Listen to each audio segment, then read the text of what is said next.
Today in 3-Minute Marketing, we talk about marketing on a budget. Today I want to talk about a common question I hear all the time. How do I market on a budget? The question I always ask them in return is, well, what's your budget? Invariably they tell me, I want to keep it as cheap as possible. But that's not an answer. I can't tell you how to market on your budget if you don't know what your budget is.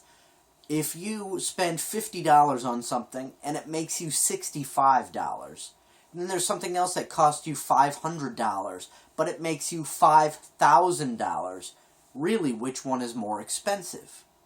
The $50 one is more expensive because you get less return on investment. If you want to stick to a budget, you need to have a budget. Theoretically, you need to figure the more you spend, the more you're going to make. So, if you're looking to make X number of dollars, but you don't know what your return on investment is going to be, you need to experiment and track your ROI, your return on investment.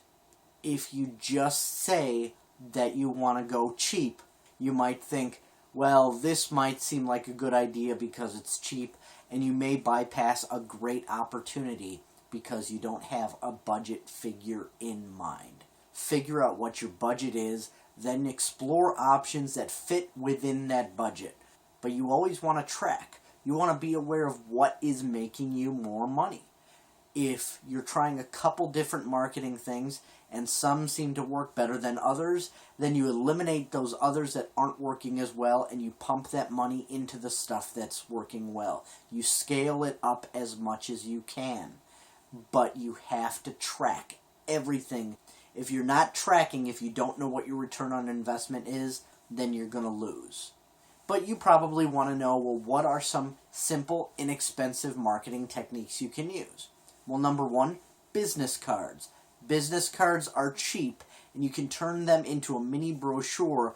You don't want them to be just a piece of paper that transmits your contact information.